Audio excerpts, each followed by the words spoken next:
Sejam todos muito bem-vindos a mais uma transmissão do Instituto Vida para Todos. Estamos na Conferência Internacional no auditório da Estância Árvore da Vida Sumaré, São Paulo, Brasil. É a primeira mensagem ao vivo aqui no auditório da Estância dessa série, que é a Palavra da Vida, a Comunhão da Vida e Pedras Vivas para a Edificação. Estamos falando das Epístolas de João e vamos seguir depois para as Epístolas de Pedro. A mensagem de número 5 tem por título: Se alguém amar o mundo, o amor do Pai não está nele. A leitura da Bíblia, 1 João, capítulo 2, versículos de 12 até 17. Vamos já entrar diretamente no versículo 12. Filhinhos, eu vos escrevo porque os vossos pecados são perdoados por causa do seu nome.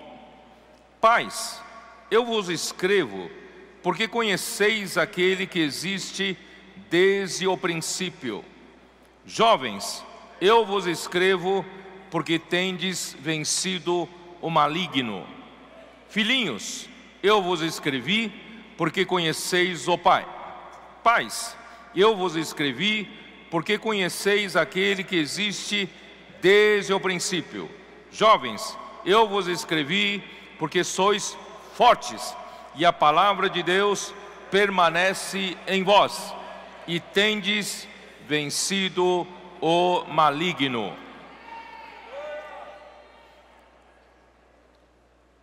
O velho João escreve essa carta com muito carinho. Ele que tem usado a palavra filhinhos no começo do capítulo 2, versículo 1. Filhinhos meus, estas coisas vos escrevo para que não pequeis. Então é um pai já idoso, tratando com muito carinho seus filhos espirituais. No entanto, a partir do versículo 12, filhinhos aqui já faz parte de 3 grupos que ele quer se referir na vida da igreja. Aqui nós temos filhinhos, nós temos os pais, nós temos os jovens. Então são 3 grupos na vida da igreja de acordo com a sua maturidade espiritual. Não necessariamente pela sua idade física, mas é pela maturidade espiritual.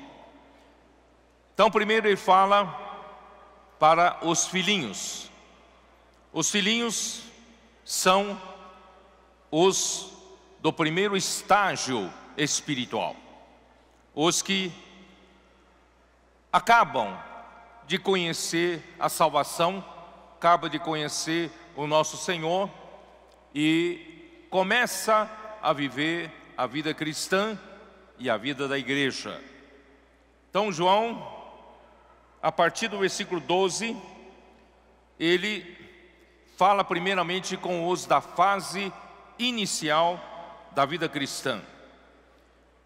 E para quem está na vida inicial da vida cristã, é extremamente importante conhecer o perdão dos pecados, o qual é o elemento principal do Evangelho de Deus.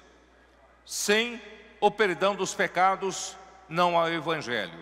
Sem o perdão dos pecados, não há salvação. Então a primeira coisa que o homem precisa conhecer claramente é sobre o perdão dos pecados. Então vamos ler alguns versículos que falam sobre isso. Lucas, capítulo 24. O Evangelho de Lucas, capítulo 24, versículo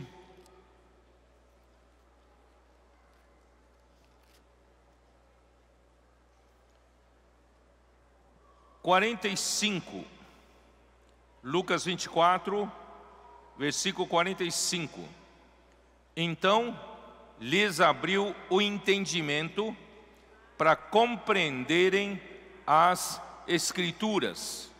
E lhes disse: assim está escrito, que o Cristo havia de padecer e ressuscitar dentre os mortos no terceiro dia, e que em seu nome se pregasse arrependimento para remissão de pecados a todas as nações, começando de Jerusalém. Então, irmãos, essa é a boa nova que nós pregamos como o Evangelho. Depois que o homem reconheceu ser pecador, não há outro caminho para a salvação senão esse caminho do Evangelho. Porque o nosso Senhor Jesus, Ele morreu na cruz derramando o seu sangue justamente para nós recebermos o perdão dos nossos pecados. Portanto, irmãos, esse é o elemento principal da nossa pregação do Evangelho. Vamos agora para Atos capítulo 5. Atos capítulo 5, versículo 30. O Deus de nossos pais ressuscitou a Jesus, a quem vós matastes, pendurando-o num madeiro.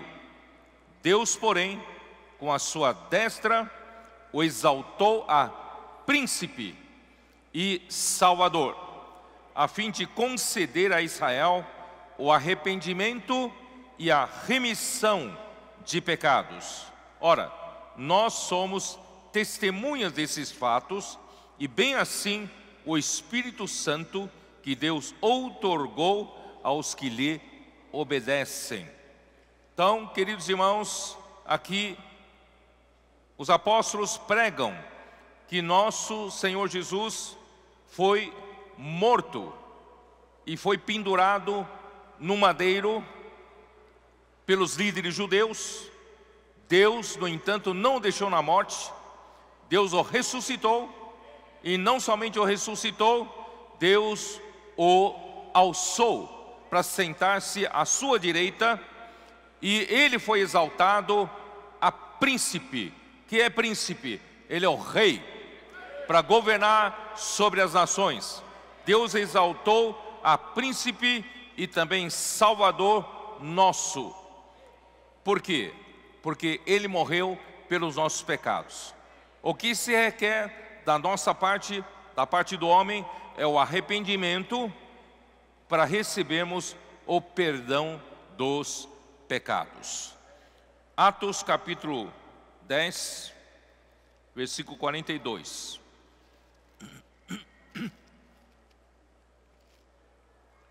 E nos mandou pregar ao povo e testificar que Ele é quem foi constituído por Deus, juiz de vivos e de mortos.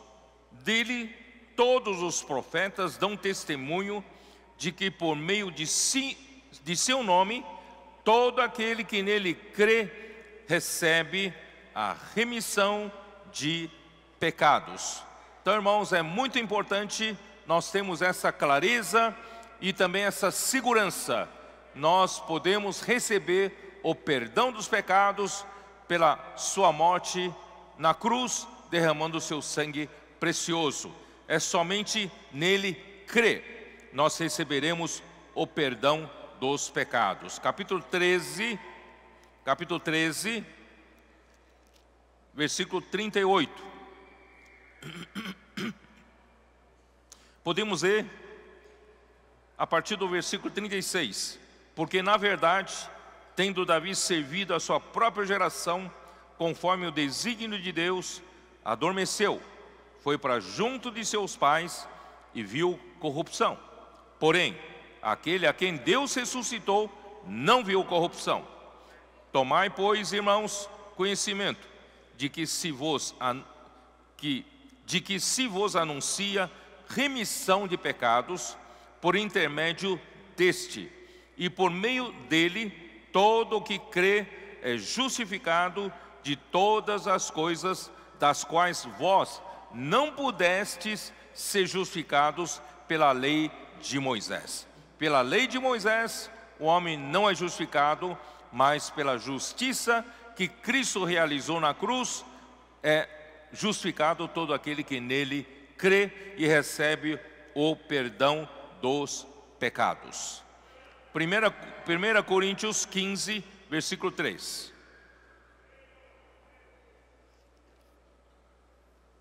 Antes de tudo, vos entreguei o que também recebi, que Cristo morreu pelos nossos pecados, segundo as Escrituras. Está claro? Cristo morreu pelos nossos pecados, segundo as Escrituras. E pelo seu sangue, ele realizou a eterna redenção. Isso está em Hebreus 9, versículo 12. Não por meio de sangue de bodes e de bezerros, mas pelo seu próprio sangue, entrou no Santo dos Santos uma vez por todas, tendo obtido a eterna redenção.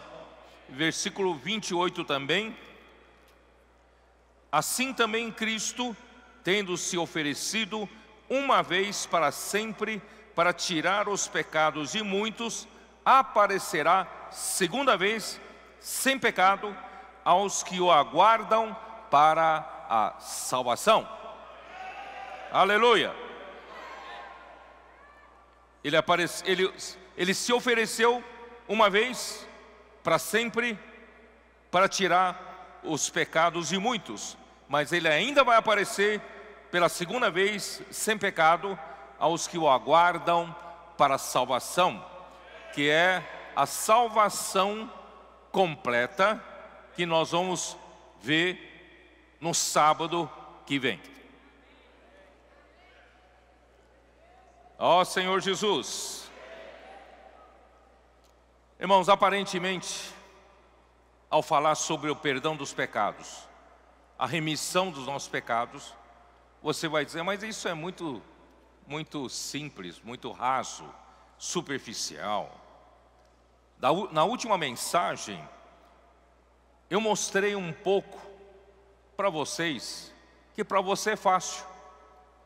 Se você pecar, você pode confessar os seus pecados, em 1 João, né, que nós estamos vendo, aqui diz, 1 João, capítulo 1, versículo 9, se confessarmos os nossos pecados, Ele é fiel e justo para nos perdoar os pecados e nos purificar de toda injustiça.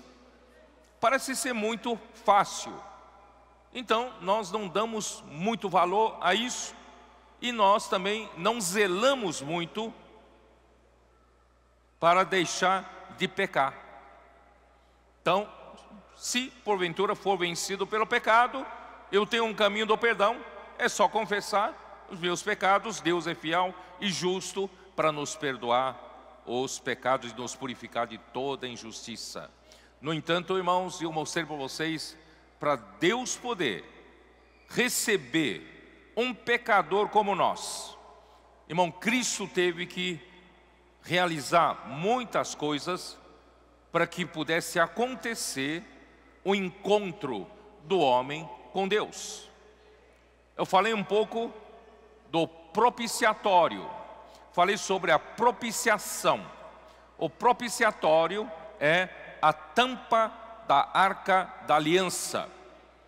E a arca do testemunho guarda o testemunho dentro de si. E o testemunho são as duas tábuas da lei que representam o testemunho de Deus, isto é, quem Deus é e qual é a sua natureza. E para Deus receber o homem que vai encontrar-se com Ele, esse homem precisa atender às exigências que estão no testemunho. Deus é santo, Deus é justo, Deus é um Deus cheio de glória, e o homem pecador não pode entrar na presença de Deus, não pode aparecer perante a arca do testemunho, muito menos ter encontro com Deus e ter comunhão com Deus. Por isso, era necessário que Arão, como sumo sacerdote, ele tivesse que fazer propiciação, expiação pelos seus pecados e pelos da sua família. Ele teria que matar um novilho e tomar o sangue no novilho e levar junto com ele um incensário e ainda 2 punhados de incenso bem moído. E ele teria de abrir o segundo véu para entrar no Santo dos Santos. No entanto, hora que ele abrisse o véu, em cima da tampa da arca, o propiciatório, estão os 2 querubins. Os 2 querubins estão zelando pela glória de Deus, estão de olho, sobre o propiciatório e para dentro da arca, que está o testemunho de Deus. Todo homem que entrar no Santo dos Santos, que não passar pela exigência da santidade de Deus, da justiça de Deus, seria fulminado. Então imagina só, Arão, ao abrir o véu do Santo dos Santos, seria fulminado na hora. No entanto, Deus providenciou tudo. Isso está dentro da sabedoria de Deus. Cristo é a sabedoria de Deus. Ele projetou tudo. Arão teria que entrar com sangue, com incensário, e antes de abrir o véu do Santo dos Santos, teria que jogar os 2 punhados de incenso bem moído, para que a fumaça pudesse tampar, cobrir o propiciatório. Aí ele podia abrir o véu do Santo dos Santos, entrar, e os querubins não o enxergariam diante da fumaça do incenso. Nessa fumaça, irmãos, tem todo o significado da morte de Cristo e da ressurreição de Cristo. Se Cristo não tivesse morrido por nós, Cristo não tivesse ressuscitado por nós, não teríamos nem incenso para ser jogado nessa hora. Graças a Deus, nosso Senhor Jesus morreu por nós. Não só morreu por nós, Ele ressuscitou por nós. Aí, irmãos, com essa fumaça, Arão então podia entrar rapidamente e aspergir sobre a tampa da arca o propiciatório com o sangue do novilho, que é da expiação pelo pecado dele. E assim não seria fulminado. E Deus ordenou que Moisés, ele tinha esse acesso livre. Ele era o único que tinha esse acesso livre. Para ele se encontrar com Deus, é sempre entre os querubins, sobre a tampa da arca. Ali Deus se avistaria com Moisés. Portanto, irmãos, não é fácil para homem poder se encontrar com Deus. Imagina eu e você, pecadores, podemos hoje ter acesso a Deus. Então, primeira coisa elementar, precisamos saber, é sobre o perdão dos pecados. Eu falei na minha live, na verdade eu não queria gastar muito tempo nisso, mas acho importante. No último capítulo de Gênesis, capítulo 3, quando o homem rebelou, desobedeceu a palavra de Deus, comeu da árvore do conhecimento do bem e do mal, que Deus disse para não comer. No dia em que eles comeram, Romanos 5, versículo 12 diz que pela desobediência deles, o pecado entrou por um só homem, e pelo pecado a morte entrou. E a morte passou para todos os homens, e todos pecaram. Quer dizer, pela desobediência de Adão, o pecado entrou nesse mundo em que nós vivemos.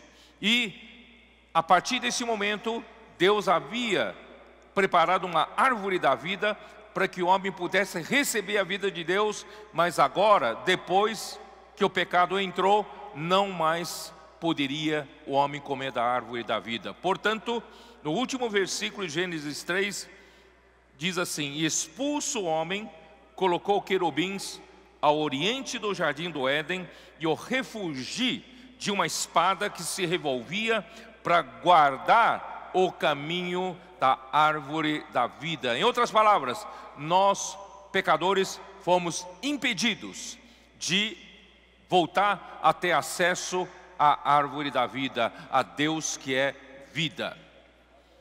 Por quê? Porque aqui nós temos querubins que representam a glória de Deus, que não permite ninguém que não seja aprovado pelas exigências da santidade de Deus, né, e da justiça de Deus. A justiça de Deus aqui representada pela espada, e a santidade é representada pelo fogo que revolvia sobre a espada. Portanto, irmãos, o homem perdeu o acesso à árvore da vida. No entanto, pelo perdão dos pecados, nós voltamos a ter acesso. Hebreus capítulo 4, versículo 16. Versículo 15, vai. Porque não temos sumo sacerdote que não possa compadecer-se das nossas fraquezas, antes foi ele tentado em todas as coisas, a nossa semelhança, mas sem pecado. Acheguemo-nos, portanto, confiadamente junto ao trono da graça. Não precisa ter medo de morrer, não precisa ter medo de ser fulminados pelos querubins, porque Cristo morreu por nós. Vamos chegar confiadamente ao trono da graça. Este trono da graça, irmãos, é o propiciatório. Este trono da graça é a tampa da arca do testemunho, a fim de recebermos misericórdia e acharmos graça para socorro em ocasião oportuna. E daí então, irmãos, como nós vamos fazer daí para frente? Porque João, né, até agora tem mostrado para nós que a natureza pecaminosa não foi erradicada de nós. Como devemos viver agora então? Né? Romanos capítulo 7, versículo 14.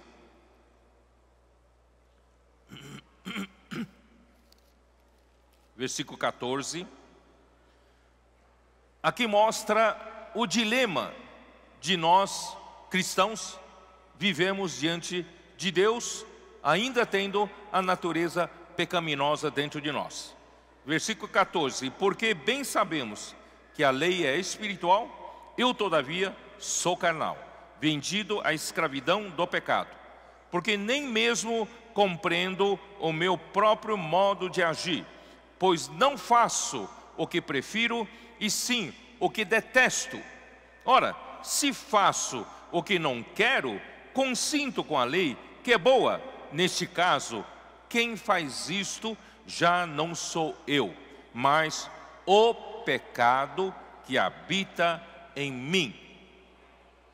Esse o pecado aqui é a natureza pecaminosa que está no homem caído, não foi erradicada. Por quê? Eu sei que em mim, isto é, na minha carne, não habita bem nenhum. Preste bem atenção. Na sua carne não habita bem nenhum. Não tente nunca aperfeiçoar a sua carne. Não tente nunca ter esperança na sua carne. A sua carne merece estar crucificada com Cristo. Pois o querer o bem está em mim, não porém o efetuá-lo. Porque não faço o bem que prefiro, mas o mal que não quero, esse faço. Mas se eu faço o que não quero, já não sou eu quem o faz, e sim o pecado que habita em mim. Irmãos, então como podemos viver essa vida cristã? E como podemos, irmãos, voltar a ter sempre comunhão com o Senhor? Romanos 8, versículos 1 e 2. Agora, pois, já nenhuma condenação há para os que estão em Cristo Jesus. Quem está em Cristo Jesus, irmãos, está em uma outra esfera, esfera celestial. Porque a lei do Espírito da vida em Cristo Jesus te livrou da lei do pecado e da morte.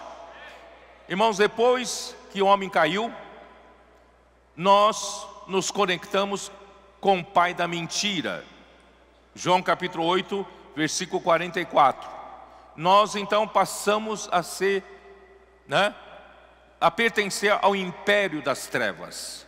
E nós passamos a estar envolto com o pecado e com a morte. Não temos força. O homem não tem força para se libertar dessa lei do pecado e da morte. Essa lei do pecado e da morte é como a lei da gravidade. É uma lei natural. Você não precisa fazer força. Se eu coloco um objeto nessa altura e eu solto, o que vai acontecer com esse objeto? Ele vai cair, porque existe uma lei da gravidade que tem uma força para puxar esse objeto para baixo. Então, eu sendo um pecador, eu tenho a natureza pecaminosa em mim, e essa natureza pecaminosa atua em mim com uma força da lei do pecado e da morte. Então, eu não consigo vencer essa lei. É só deixar essa lei atuar, eu caio. Mas graças a Deus, um dia, nós recebemos Jesus Cristo. Nós cremos no Senhor Jesus Cristo, e Ele nos deu do seu Espírito, e esse Espírito que hoje habita no nosso Espírito, tem também uma lei que é mais forte do que a lei do pecado e da morte. Essa lei é como se fosse imagina um foguete de uma espaçonave, A lei do pecado e da morte é muito forte, como a lei da gravidade, que puxa você para baixo. Você não consegue se libertar dela. Mas graças a Deus, um dia, Cristo nos deu uma outra lei. Essa lei do Espírito da vida é como esse foguete que consegue vencer a lei do pecado e da morte e nos leva para a esfera celestial. Por isso, irmãos, a única maneira de vencer o pecado, irmãos, é vivendo no Espírito. Porque no Espírito está essa lei do Espírito e da vida em nós.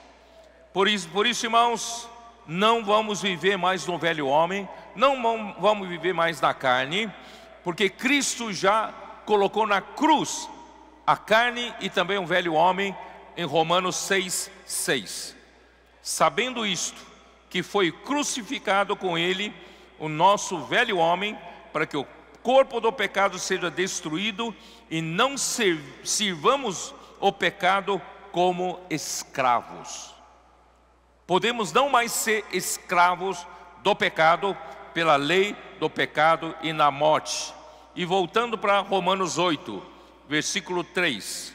Porque o que fora impossível a lei, no que estava enferma pela carne, isto fez Deus enviando seu próprio Filho em semelhança da carne pecaminosa e no tocante ao pecado, e com efeito condenou Deus na carne o pecado.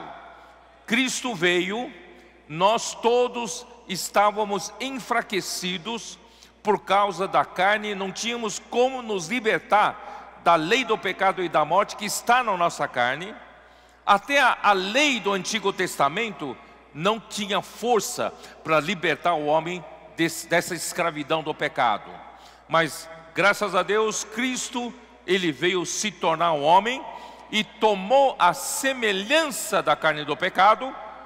Ele não tomou a natureza do pecado, Ele tomou a semelhança da carne do pecado, e Deus então condenou o pecado na carne, né, nessa semelhança da carne que Jesus tomou, a fim de que o preceito da lei se cumprisse em nós, que não andamos segundo a carne, mas segundo o Espírito. Portanto, irmãos, só tem um jeito para nós vencermos o pecado, irmãos, é não andamos mais na carne, nós andamos no Espírito.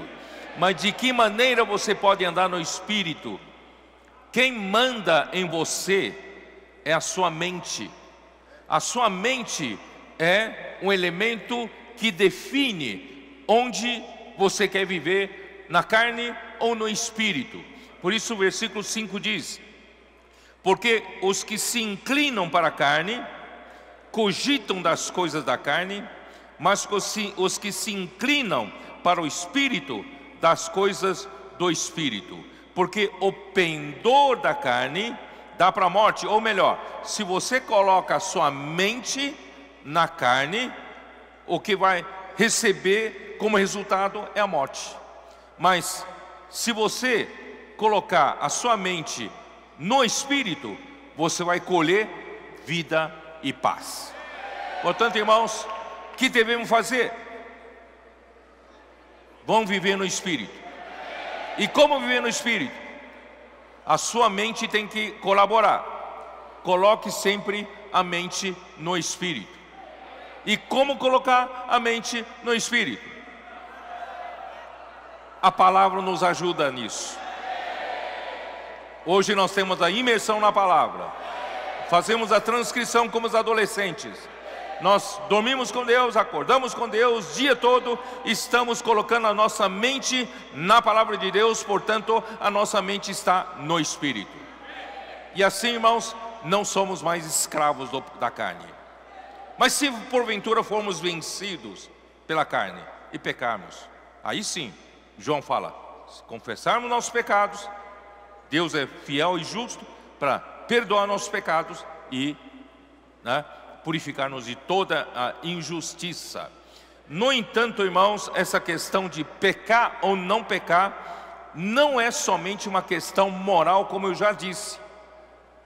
Não é que nós agora somos cristãos, não devemos mais viver pecando. Não é só uma questão moral. Mas, irmãos, se nós pecarmos e se nós não tratarmos com pecado, o prejuízo maior é nós sermos cortados da comunhão da vida.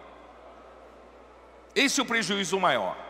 Não é nem ser taxado de um pecador, mas eu não quero e não posso, né, me dar esse luxo de estar cortado da comunhão da vida. Porque um cristão cortado da comunhão da vida é como um membro do meu corpo cortado do meu corpo. Esse membro não sobrevive. Portanto, irmãos, eu quero conhecer bem como os filhinhos. Primeira coisa que tenho que conhecer, irmãos, a importância do perdão dos pecados, para me manter sempre na comunhão do corpo, na circulação de vida. Amém? Agora vamos falar dos pais? Vamos lá. 1 João, voltar lá. Voltar para 1 João. Capítulo 2, versículo 13.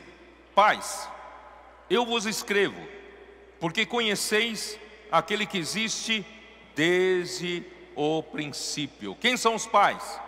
Já que os filhinhos são os que estão no primeiro estágio da vida espiritual, da vida cristã, os pais devem estar no último estágio, no estágio da maturidade.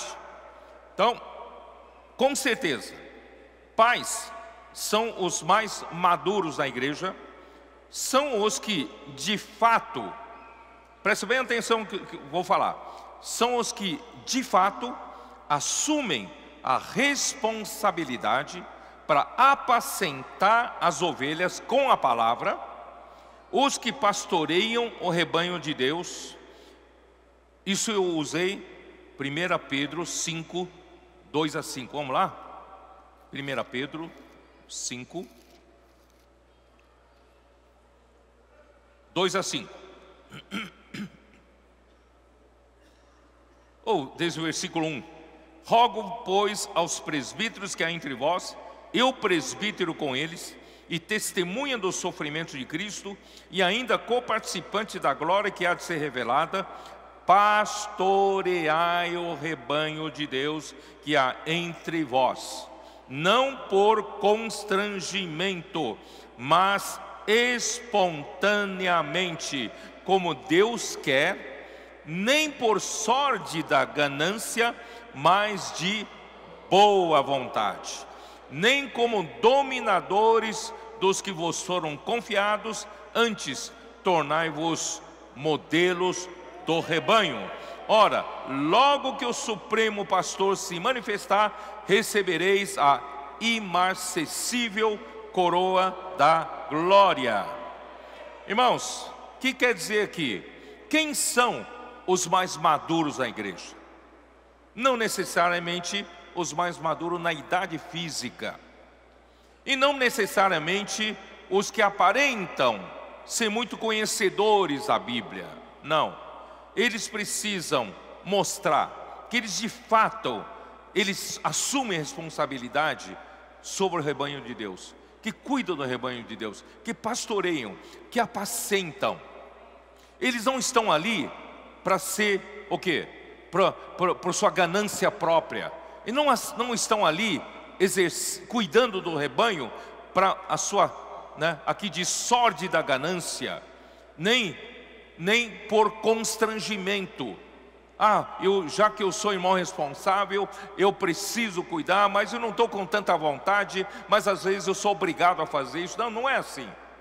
Tem que ter um coração, um coração. Uma pessoa madura é uma pessoa que tem a vida crescida, e essa vida que o impulsiona por amar o rebanho, cuidar do rebanho com amor, e principalmente não como dominadores dos que vos foram confiados. Irmãos, esses que querem dominar sobre o rebanho não são os mais maduros. Não são maduros. Os maduros realmente cuidam com amor, cuidam pela vida de Deus. Quem tem ganância própria, quem quer ser dominadores, eles estão em uma outra esfera, na esfera do mundo. Mas nós estamos na esfera do reino dos céus. É diferente. Portanto, irmãos, eu coloquei aqui não dominadores, mas modelo do rebanho. No meu esboço, eu coloquei aqui como uma contraposição. Se você faz parte dos dominadores, você não é maduro. Mas se você faz parte dos modelos do rebanho, você é referência para o rebanho. Irmãos, os pais precisam ser referência para todos na igreja. Nós precisamos de pais. Nós precisamos de irmãos maduros na igreja. Nós somos de pessoas que sejam referência para os demais, padrão para os demais, para nós podermos ter sempre uma referência para seguir. E também os pais são os que dão a estabilidade na casa de Deus. Eles precisam ser confiáveis. Eles precisam ser sólidos, pois conhecem, eles conhecem aquele que é desde o princípio. Não sei se você sabe, aqui fala, vamos voltar ali. Pais, eu vos escrevo porque conheceis aquele que existe desde o princípio. Esse verbo conheceis, em grego, é um auristo, é um verbo no tempo perfeito, que não existe na gramática portuguesa. É um verbo, né, no passado, mas um verbo perfeito, absolutamente perfeito, no tempo perfeito. Isso quer dizer o quê? Eles são confiáveis porque conhecem ou sempre conheceram aquele que é desde o princípio, no sentido absoluto. Não sei se eu consigo transmitir para você isso, né? Ele, por exemplo, João capítulo 1, versículos 1 e 2, Evangelho de João, não precisa nem abrir a Bíblia. No princípio era a palavra estava com Deus e a palavra era Deus. Ele, a palavra, estava no princípio com Deus. Então, quem são os pais? Em primeiro lugar, eles sabem que Deus é aquele que é desde o princípio. O que quer dizer isso? O que quer dizer que Deus é aquele que existe desde o princípio? Em outras palavras, vamos lá, acho que vamos entender melhor em Tiago capítulo 1, versículo 17. Toda boa dádiva e todo dom perfeito são lá do alto, descendo do Pai das luzes, em quem não pode existir variação ou sombra de mudança.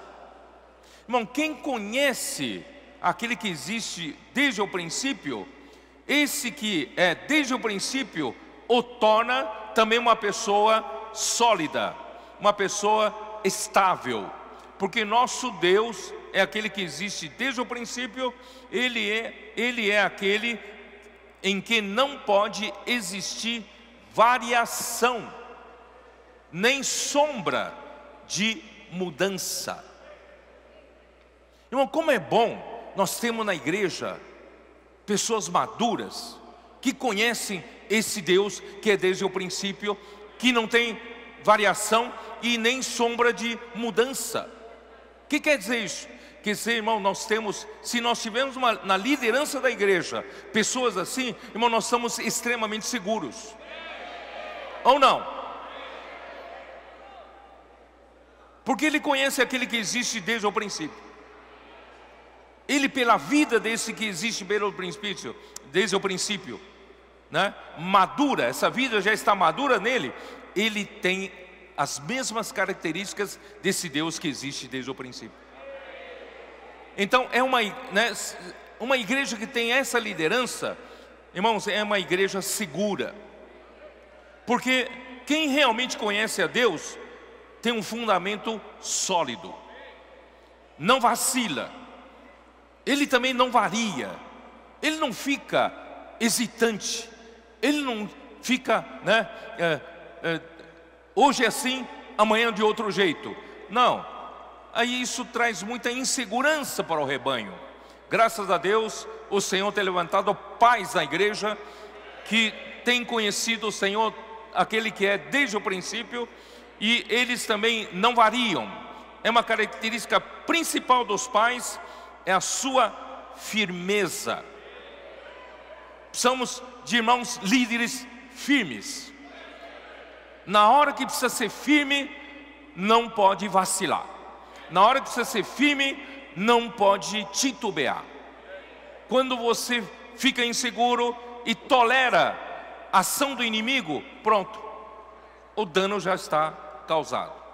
Por isso, irmãos, graças a Deus, na igreja nós temos pais que conhecem aquele que é desde o princípio.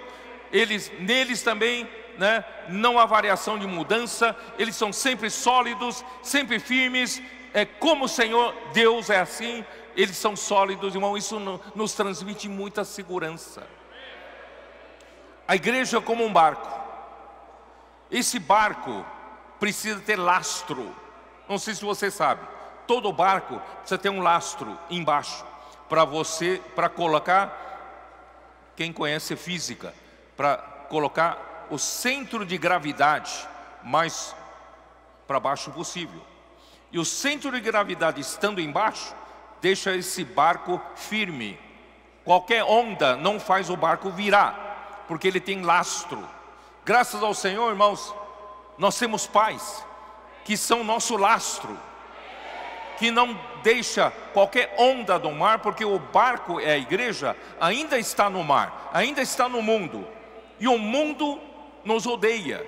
O mundo levanta ondas e tempestades para tentar nos impedir de ir para o destino que é o reino. Nós estamos no meio dessas ondas. Imagina se nós não tivéssemos os pais como lastro, nós viraríamos, o barco viraria. Graças ao Senhor nós temos esses pais que conhecem aquele que existe desde o princípio. Então nós temos firmeza na direção da igreja. Se os líderes de uma igreja forem hesitantes, os irmãos se sentirão inseguros, sem nenhuma referência para os balizar. Em segundo lugar, não só aquele que existe desde o princípio, que é Deus, mas também Cristo, como a palavra, também existe desde o princípio. São duas coisas. Uma coisa é Deus, Pai, é aquele que existe desde o princípio. Mas agora nós temos Cristo, como a palavra, também estava com o Pai, também existe desde o princípio. Então, os pais não só conhecem a Deus, que é desde o princípio, mas conhecem a Cristo, que é a palavra de Deus, pela qual Deus formou o universo. Hebreus 11:3. E também eles conhecem que é a palavra de Deus que faz a obra de Deus, que está em João 14:10. Vocês estão meio perdidos, então vamos lá. João 14:10.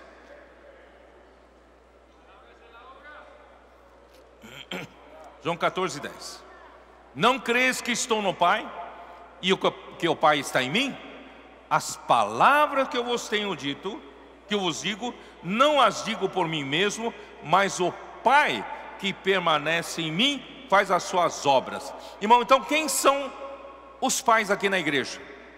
São pessoas maduras, são estáveis, seguros, dá estabilidade para a igreja, porque conhece Deus que existe desde o princípio, mas também conhece a palavra.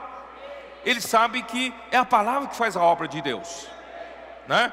E ele também sabe que a palavra e Cristo, isso está em 1 Coríntios 1:24, vamos lá, vai. Eu queria pular tudo isso, mas vamos ler, vale a pena.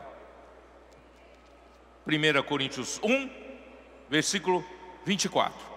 Mas para os que foram chamados, tanto judeus como gregos, pregamos a Cristo, poder de Deus e sabedoria de Deus. Então Cristo, Ele é a palavra de Deus, Ele também é o poder de Deus, Ele é a sabedoria de Deus. Sabedoria de Deus que planejou tudo certinho, com todos os detalhes. E o poder de Deus para executar a obra de Deus. Então os pais conhecem. E a palavra que os apóstolos pregavam era uma demonstração do Espírito de poder. Isso está em 1 Coríntios 2:4, já que nós estamos com essa página aberta, né? Paulo fala assim: a minha palavra e a minha pregação não consistiram em linguagem persuasiva de palavra, mas em demonstração do Espírito e de poder. Irmãos, eles sabem que é a palavra, é o poder da palavra, é o Espírito que tem na palavra, esse poder que executa a obra de Deus. E Cristo, né, 1 João 1:1, Cristo é a palavra da vida, a própria palavra da vida eterna, a própria vida eterna, a qual estava com o Pai e nos foi manifestada. O apóstolo João anunciou essa palavra da vida, que é Cristo como a vida eterna, introduziu todos que ouviram essa palavra e creram nessa palavra para dentro da comunhão de vida com Deus e com a igreja. Isso está em 1 João, capítulo 1, de versículos 1 a 3. Por isso, irmão, isso resulta, os pais, tendo pais na igreja, resulta em um lastro sólido para a igreja navegar no mundo como um navio com direção segura, não um barco à deriva. Não somos um barco à deriva. Nós temos direção, nós temos lastro, nós temos pessoas que dão estabilidade para nós e nós sabemos para onde nós estamos indo. Agora vamos para os jovens. Eu ainda não terminei, peraí. Os pais, aqui no versículo 14: Pais, eu vos escrevi porque conheceis aquele que existe desde o princípio. Ele repete do versículo anterior. Agora, com relação aos jovens, nós temos nos dois versículos, um complementa o outro. Versículo 13: Jovens, eu vos escrevo porque tendes vencido o maligno. E no versículo 14: Jovens, eu vos escrevi porque sois fortes, e a palavra de Deus permanece em vós, e tendes vencido o maligno.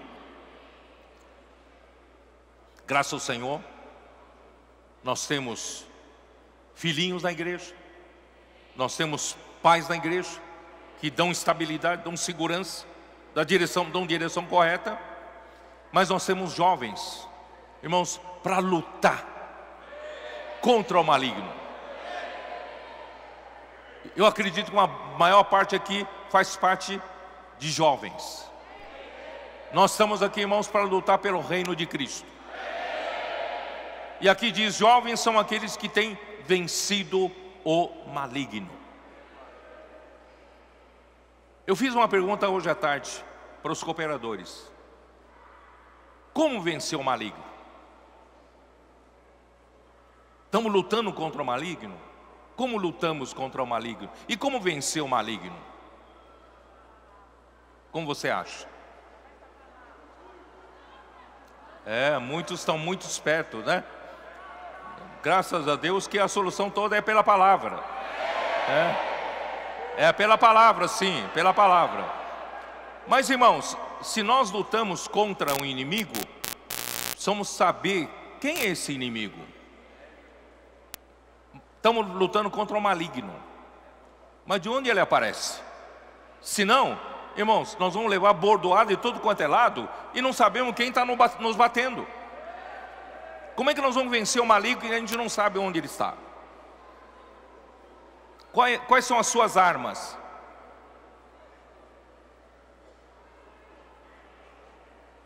E agora?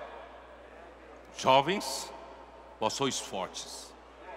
Vocês venceram o maligno. Mas como? De que jeito? Onde ele está? Como vencê-lo?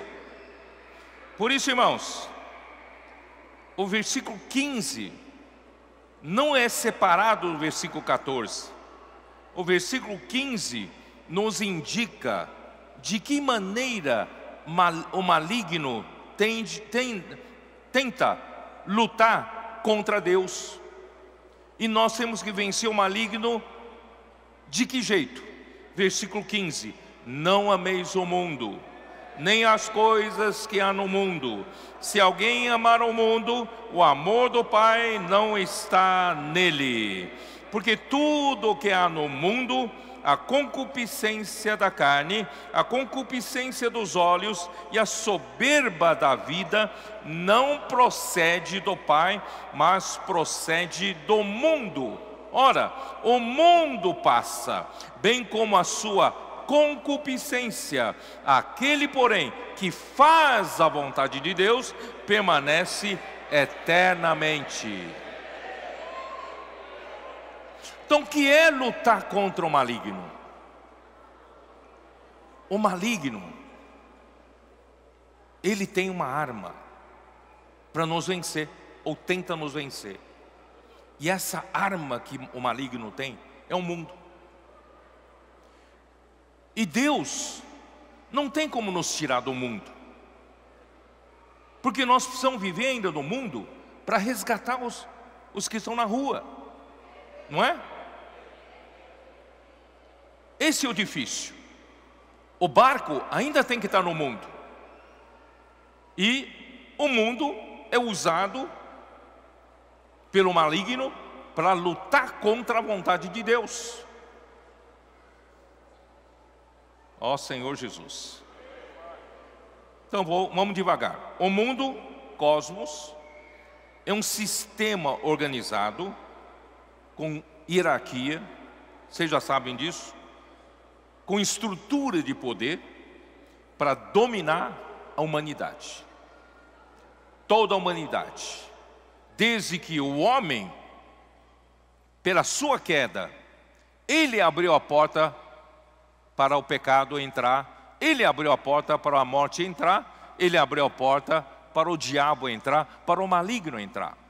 E o maligno tomou posse desse mundo e montou um sistema totalmente hierarquizado, estruturado, né, para poder dominar o mundo inteiro. E esse mundo sistematizado por Satanás, irmãos, é a arma que o maligno tem para lutar contra a igreja, para lutar contra os que fazem a vontade de Deus. O que ele quer, usando o mundo, é que o homem, que a vontade de Deus não seja feita. Vocês estão percebendo? A coisa mais séria do que você pensa. Por isso hoje nós precisamos dos jovens. Cadê os jovens?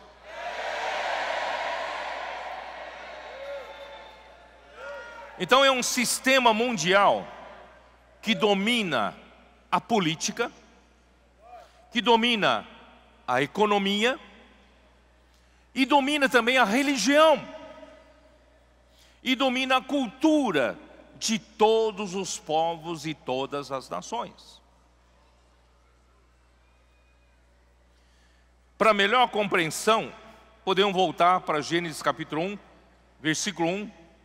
No princípio, criou Deus os céus e a terra. Deus então criou primeiramente os céus e os anjos antes de criar a terra. E Ele criou a terra com muita sabedoria e prudência, tendo Cristo como a própria sabedoria e arquiteto. Isso está em Provérbios capítulo 8. Dê uma olhada. Provérbios capítulo 8, versículo 12.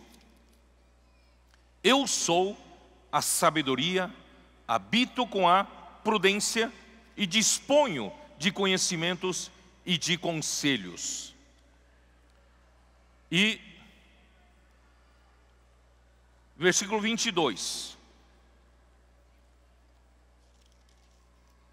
O Senhor me possuía no princípio de sua obra, antes de suas obras mais antigas, desde a eternidade fui estabelecida, desde o princípio, antes do começo da terra.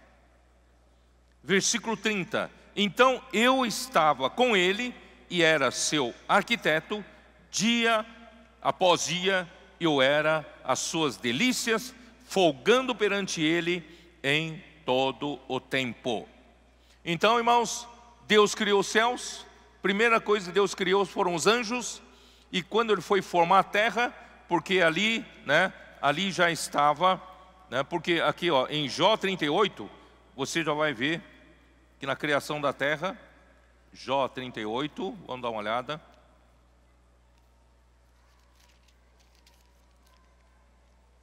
Versículo 4. Onde estavas tu quando eu lançava os fundamentos da terra? Dize-me se tens entendimento. Quem lhe pôs as medidas, se é o que sabes? Ou quem estendeu sobre ela o cordel? Sobre que estão fundadas as suas bases? Ou quem lhe assentou a pedra angular? Quando as estrelas da alva juntas alegremente cantavam e rejubilavam todos os filhos de Deus. Aqui fala a respeito dos anjos. Então, quando Deus foi criar a terra, pela sabedoria que é Cristo, os anjos já estavam lá. eles se alegraram, se jubilaram quando Deus criou a terra, tá? Mas em algum momento alguma coisa negativa aconteceu, né? Isaías 45, versículo 18, que diz: porque assim diz o Senhor, que criou os céus, o Deus que formou a terra, que a fez e a estabeleceu, que não a criou para ser um caos, mas para ser habitada. Eu sou o Senhor e não há outro.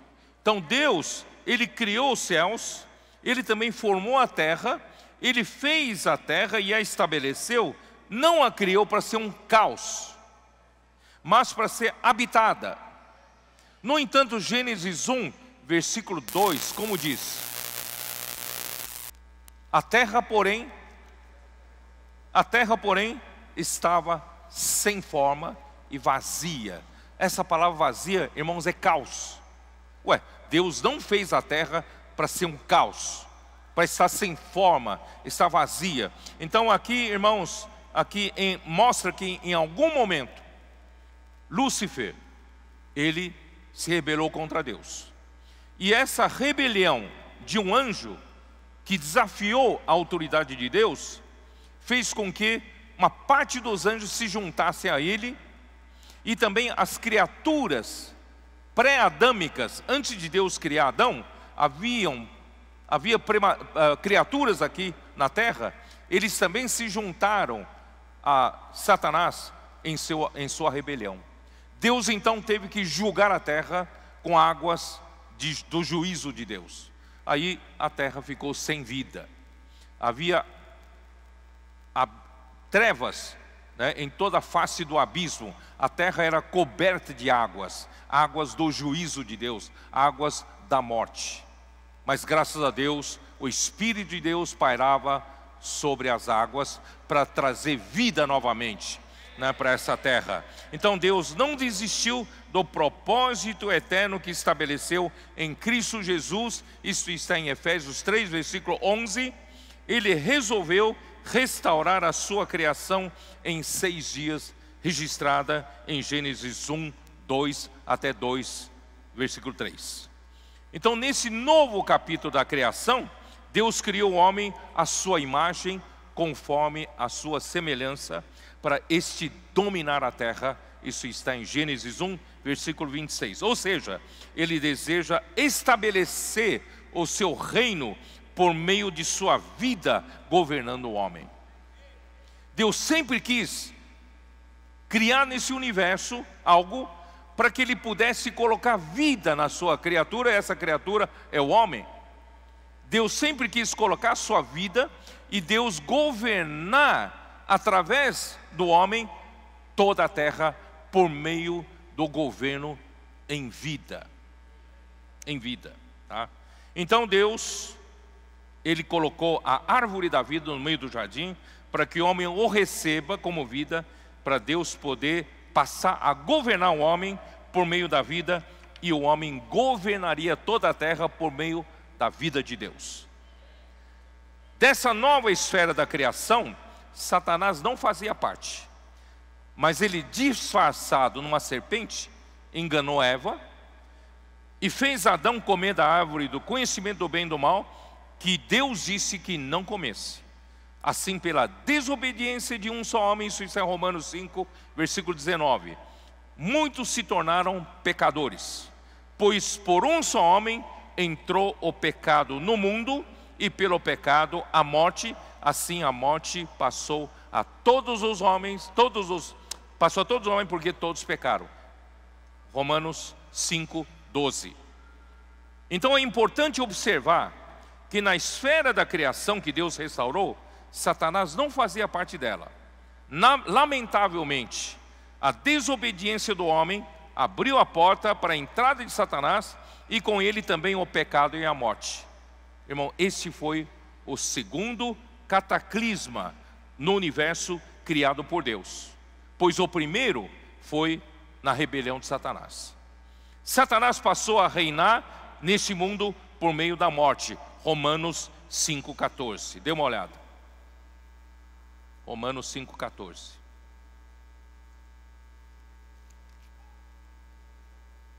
Entretanto, reinou a morte desde Adão até Moisés. Infelizmente, o que Deus queria evitar aconteceu. Satanás tomou conta dessa terra, organizou o mundo e a morte reinou sobre a terra, sobre os homens.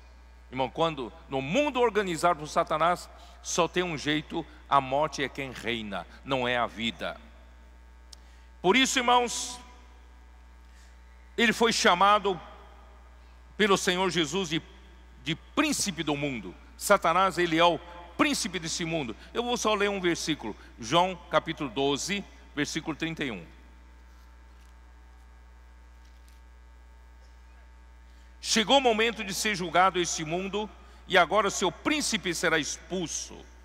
E eu, quando for levantado da terra, atrairei todos a mim mesmo, porque eu quero reiniciar um governo em vida. Ó Senhor Jesus. Ele então reina sobre o mundo por meio de seus principados e potestades. Isso está em Efésios 6:12. Dá uma olhada. Efésios 6:12.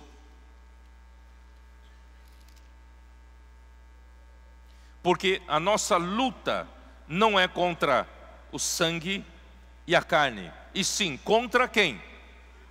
Os principados e potestades, contra os dominadores desse mundo tenebroso, contra as forças espirituais do mal nas regiões celestes. Irmãos, essa é a nossa luta. Se você que faz parte do grupo de jovens, você quer vencer o maligno, irmãos, essa é a nossa luta. Esse é o império das trevas que está em Colossenses 1, dê uma olhada. Colossenses 1, versículo 13. Ele nos libertou do império das trevas e nos transportou para o reino do Filho do seu amor. E se você não está concordando ainda comigo de que vencer o maligno é vencer o mundo, então eu vou ler 1 João 5,19 para você. 1 João 5,19. Sabemos que somos de Deus e o que o mundo inteiro jaz no maligno. Vocês estão vendo essa contraposição? Nós somos de Deus, o mundo é do maligno. E o mundo não está vivo, porque quem reina o mundo é a morte. E o mundo está morto, porque nenhum ser vivo jaz, né? Quem jaz é o cadáver. O mundo está morto na mão de Satanás. Ele faz o que quer, porque ele reina o mundo com a morte.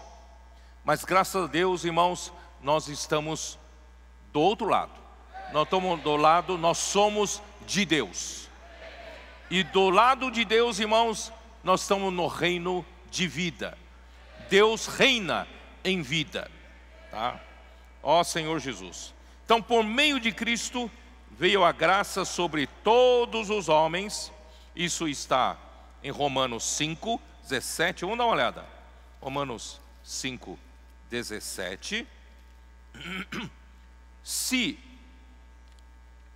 pela ofensa de um e por meio de um só reinou a morte, muito mais os que recebem a abundância da graça e o dom da justiça reinarão em vida, por meio de um só, a saber, Jesus Cristo.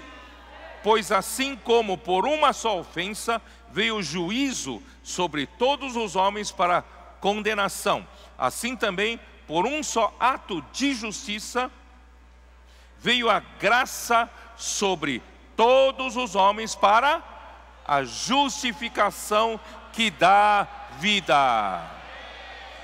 Por que do perdão dos pecados?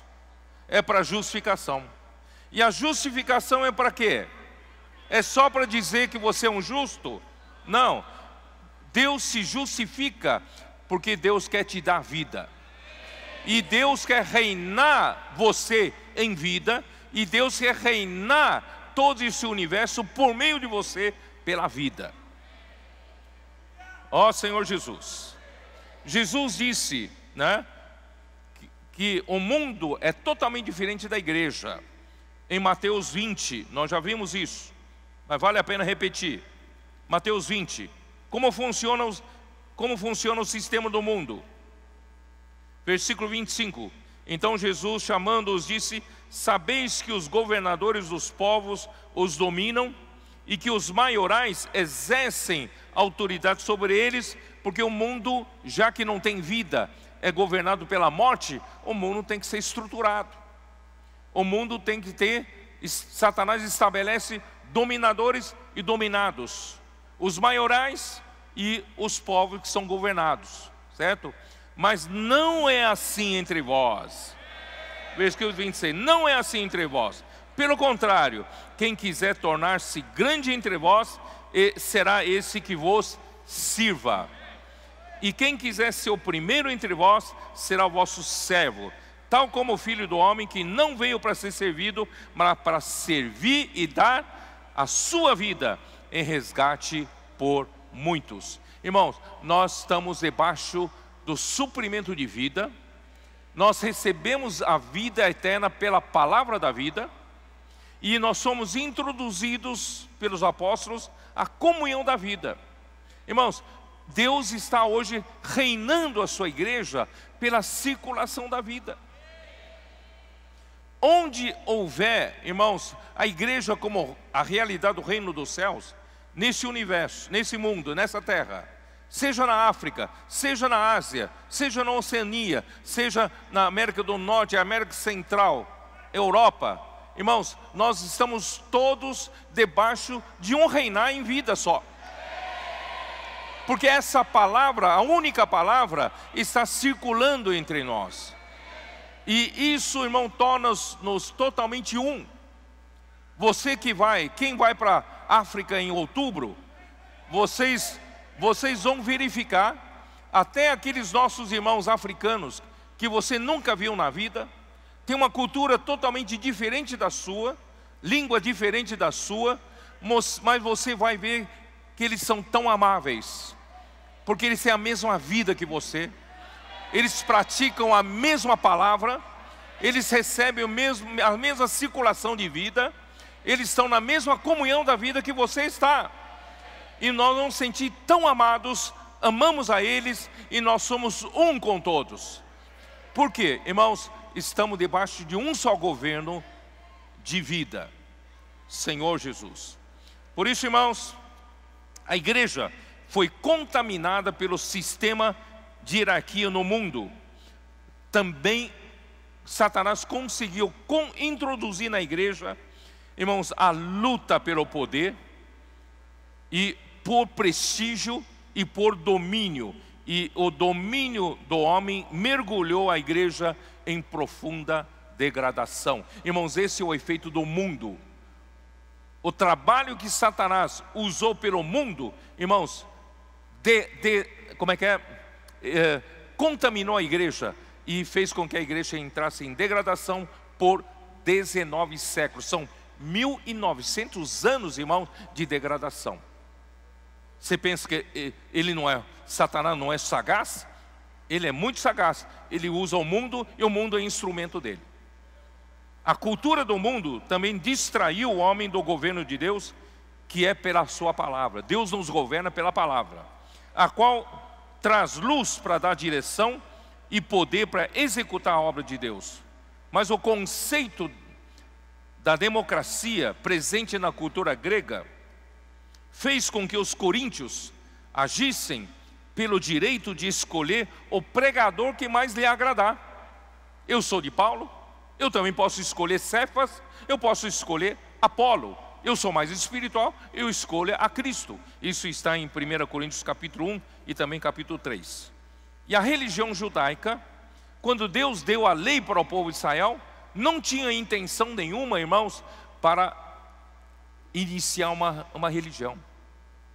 Deus deu a lei para o povo de Israel para guardar o povo até que viesse a Cristo, certo? Mas o povo de Israel fez com que se tornasse uma religião morta. E toda essa religião sem vida acaba sendo dominada por Satanás como parte do mundo. Portanto, irmãos, influenciou também os Gálatas a voltarem à prática da lei, aceitando o outro evangelho, fazendo-os retrocederem. Paulo disse que Cristo se entregou. Vamos lá, vai, Gálatas 1. Eu estou querendo correr um pouco, mas vamos lá. Senhor Jesus. Gálatas 1, 4 a 9.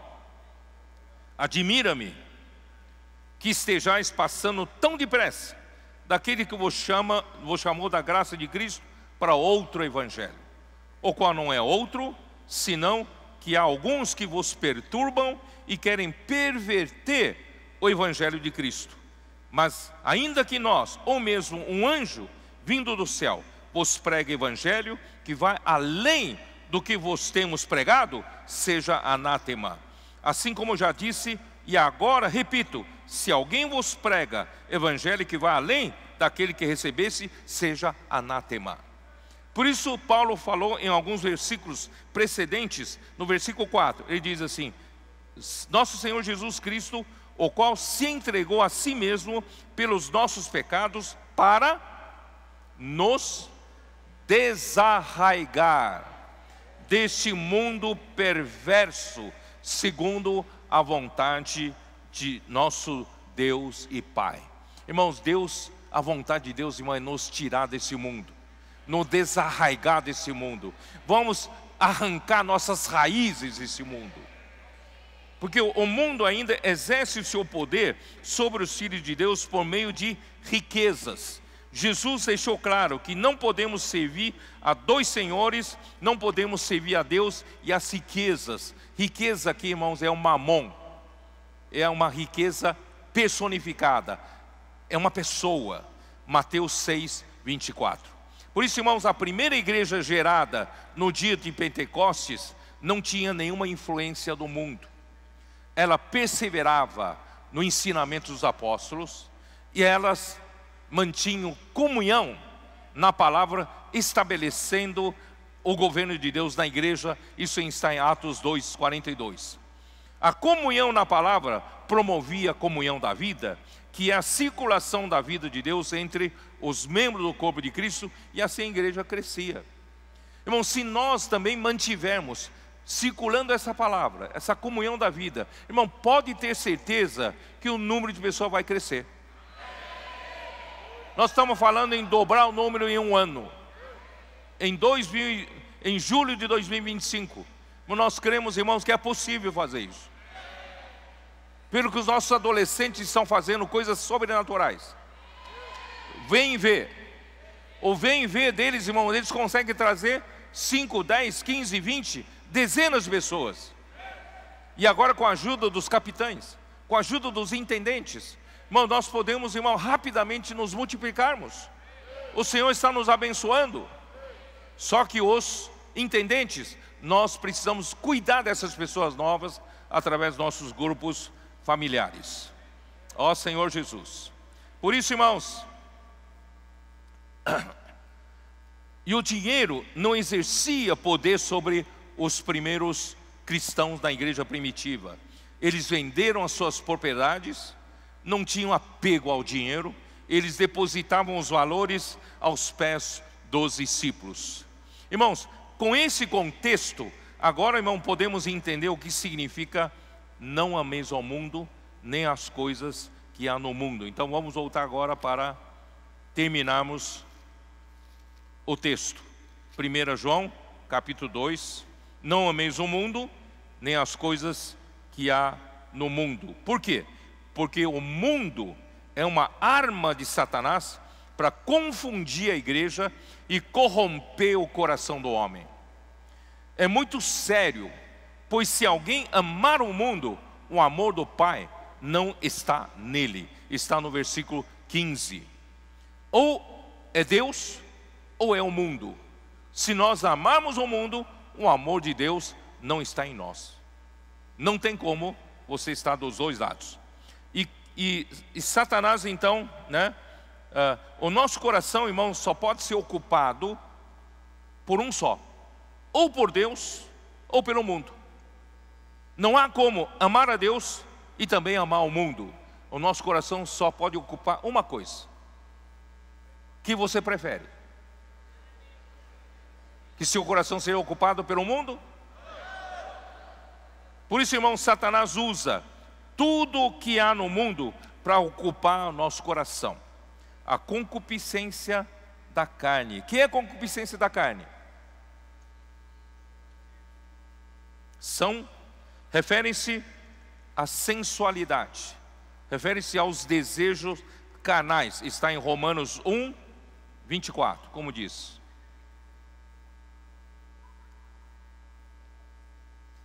Romanos 1, 24. Por isso Deus entregou a tais homens a imundícia pela concupiscência do seu próprio coração, para desonrarem o seu corpo entre si. Que são, irmãos, as obras da carne. Está em Gálatas 5,19. Gálatas 5,19. Você pode usar também a versão King James atualizada, talvez alguns termos você consiga entender melhor, tá? Capítulo 5, versículo 19. Ora, as obras da carne são conhecidas e são, né? Vou usar os termos da King James atualizada. Ele fala imoralidade sexual, impureza e libertinagem. Libertinagem.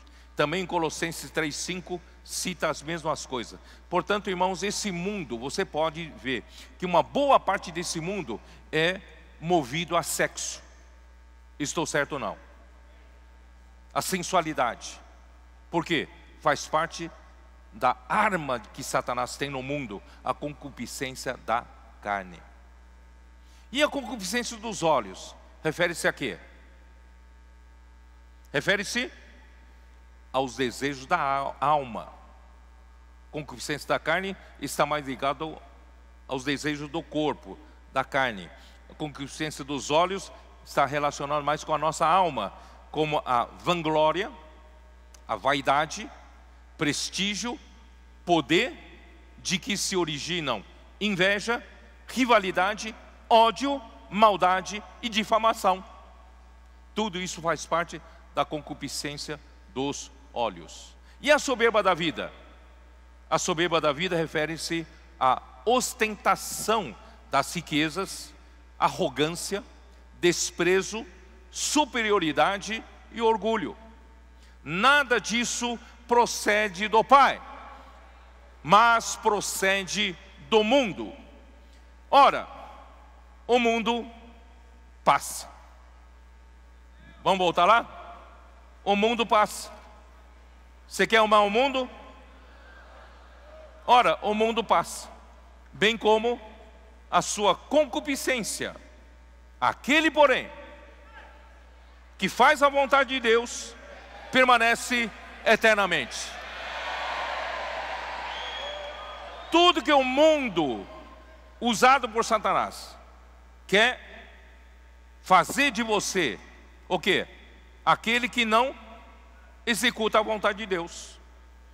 Ele quer distrair você, ele quer oferecer para você outras coisas, concupiscência da carne, concupiscência dos olhos, a soberba da vida, para tirar você de fazer a vontade de Deus.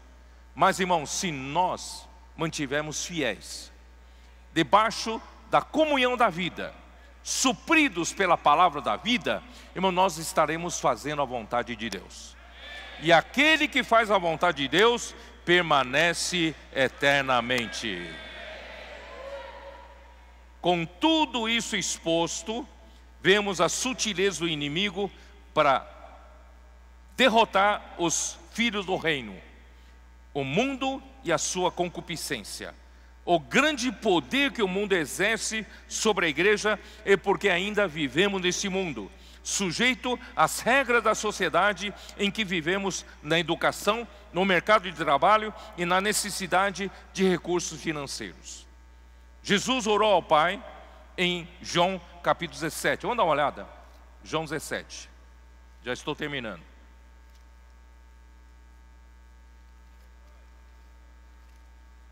João 17, versículo 14. Eu lhes tenho dado a tua palavra. Irmãos, a maneira de nós vencermos é pela palavra. Jesus disse, eu lhes tenho dado a tua palavra, e o mundo os odiou.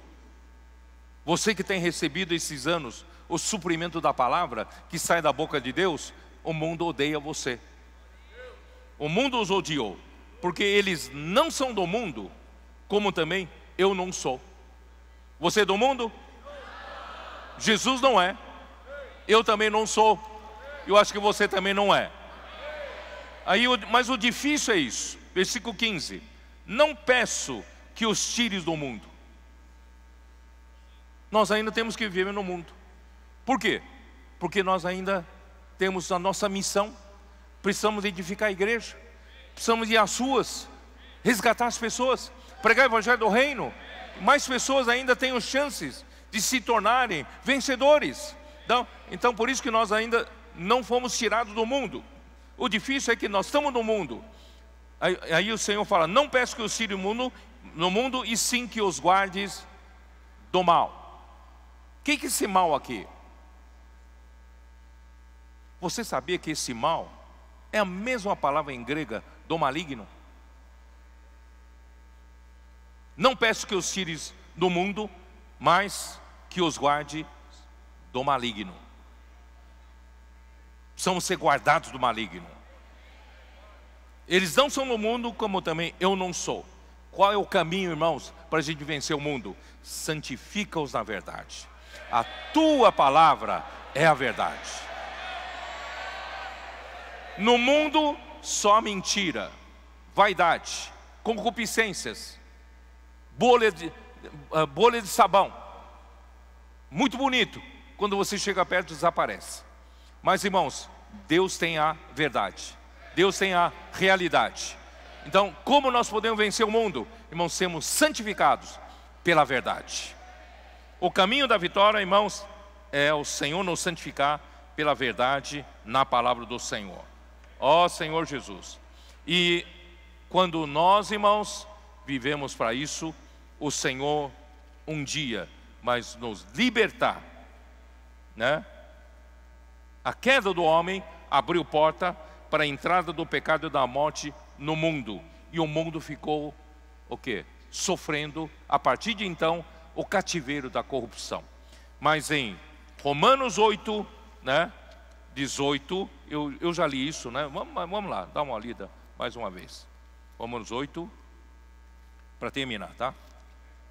Senhor Jesus. Romanos 8. Versículo 18, porque para mim tenho por certo que os sofrimentos do tempo presente, não podem ser comparados com a glória a ser revelada em nós.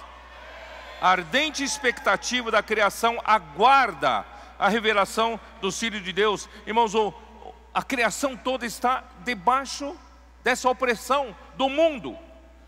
Pois a criação está sujeita à vaidade, não voluntariamente, mas por causa daquele que a sujeitou. E nós, homens, fomos culpados. Nós que abrimos a porta para isso.